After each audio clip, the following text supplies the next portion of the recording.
From Hollywood couples calling it quits on their marriage to another celebrity finding themselves in hot water after controversial remarks, it seems like the drama isn't just confined to movies and shows. Here we bring you the hottest gossip in town, so grab your popcorn as we uncover them one by one. What do you guys think? To have your wives along for the ride, they are for parts of it. For myself, I'll speak for myself, but having Danielle part of this for as long as she's been around is amazing, right? They are who we lean on every single day. I think my wife makes me a lot more fun and interesting to be around. Imagine being the wife of one of the Jonas brothers. You would have all the fame and wealth you could possibly need, and every girl in the world would be jealous of you, right? Well, according to Sophie Turner, it's not as glamorous as you may think, and it might just be a curse. In a recent interview with Vogue, Sophie finally opened up about the draining process of divorce, which affected her mental health so much so that she thought she couldn't make it.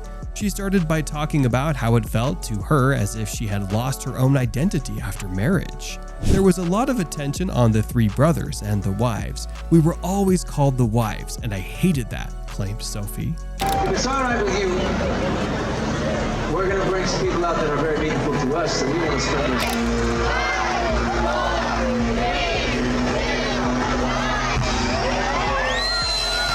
She further explained that Joe never made her feel that way. However, in public perception, she always felt like a +1. All three wives of the Jonas brothers would join them on their concerts and tours, and to her, it felt like she was just a groupie in the eyes of the people. That's a sad realization, especially if you consider she was part of the main cast of the Game of Thrones, and she has a good reputation in the world of Hollywood. Moving on to the troublesome divorce, it looks like Sophie had to go through a lot.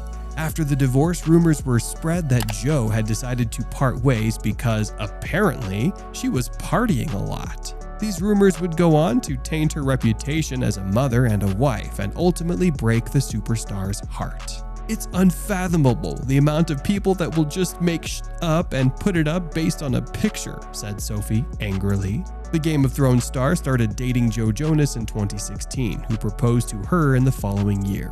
They finally got married in 2019 and had 2 kids, Willa and Delphine. It sounds like a perfect life, but the couple decided to end their relationship and announced that they would be getting a divorce in September 2023.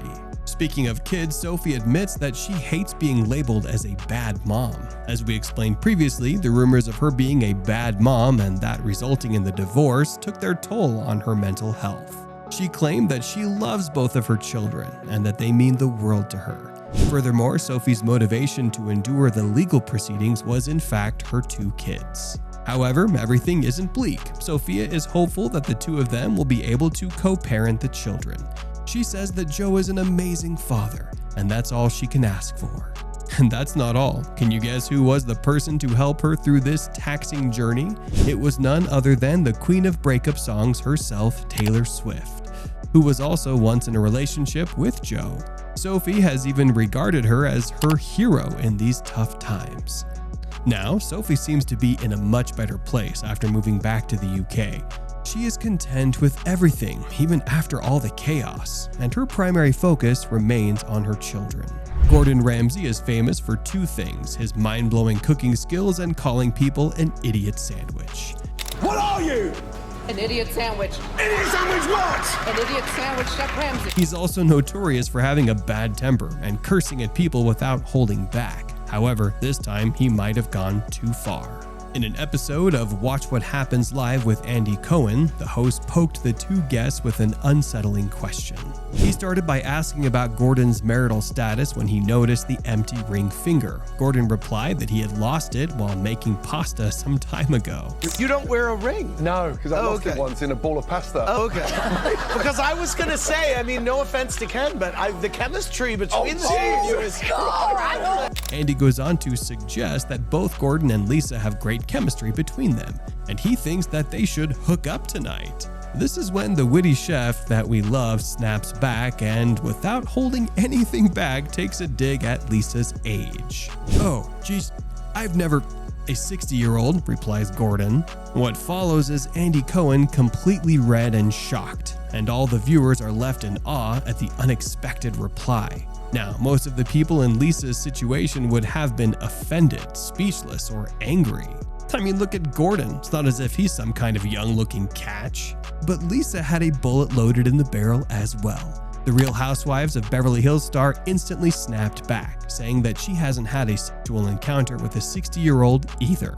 Instantly, the audience laughed as they appreciated the comeback. Many viewers tweeted about the whole drama and expressed how hilarious it was. One of them expressed how Lisa is at her best when she's with other Brits who get her humor. Another one claimed how they love the duo's chemistry, and they might even watch their upcoming show just because of that. The duo are actually good friends behind the screen and have a history of taking shots at each other.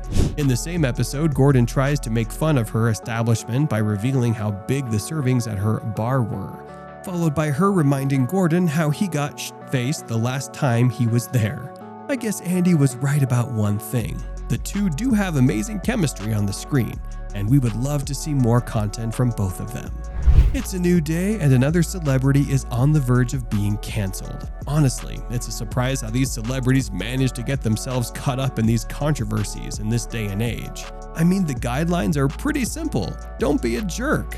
And don't tell people what their gender or roles are. This time, the news comes from Harrison Butker, Travis Kelce's teammate. Whether it's Taylor or his teammates, Travis seems to get caught up in other people's controversies more than his own. At Benedictine College graduation ceremony, Harrison took the opportunity to express his insight on delicate subjects, and even took shots at people celebrating Pride Month, and boy, did that backfire. I am certain the reporters at the AP could not have imagined that their attempt to rebuke and embarrass places and people like those here at Benedictine wouldn't be met with anger, but instead met with excitement and pride. Not the deadly sin sort of pride that has an entire month dedicated to it, but the true God-centered pride that is cooperating with the Holy Ghost to glorify Him. Apparently, the Chiefs kicker shared his old-school ideology, claiming that celebrating Pride Month is one of the deadly sins as preached by the church. He also complained about how queer people get to enjoy a whole month dedicated to them, completely disregarding the hardships they had to face in the past and continue to face to this day. He goes on to claim that things like growing support for corrupt cultural values and media platforms, as well as abortion, modern solutions to pregnancy issues, and euthanasia all have the same cause: the spread of disorder. Issues, things like abortion, IVF, surrogacy, euthanasia, as well as a growing support for degenerate cultural values in media. Now, you would think that might be it for a 20-minute speech, but the player still had some strong opinions left in his mind.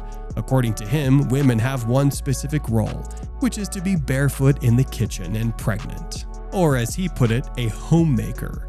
He even went further by claiming that most women might have a drive to be successful in their careers. However, the one thing they are all very excited about is marriage and children. He gave the example of how his wife truly became happy after her marriage and giving birth to their kids. I'm on this stage today and able to be the man I am because I have a wife who leans into her vocation and embrace one of the most important titles of all. Furthermore, he urged his male audience to embrace masculinity and fight against the softening of men. It's ironic to hear these words from him since his own mother, Elizabeth Keller Butker, is a talented physicist currently working at Emory University's Winship Cancer Institute in Atlanta. Butker claims that he's always been famous for having blunt or candid opinions. It's a free country, so I guess that's fair, but that doesn't mean he can get away with saying anything. It's only fair that people are allowed to have their say on these statements as well. To say that over the past few years, I've gained quite the reputation for speaking my mind. Former Kansas City Commissioner Justice Horn took to X to express his anger at the matter.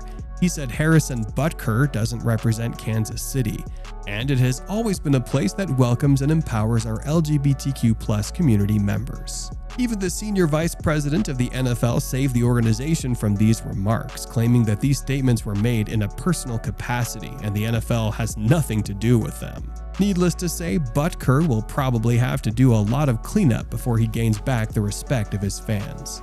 Was Sophie a bad mom? Did Gordon cross a line or not? And is there any truth hidden in Harrison's words? Let us know in the comments below.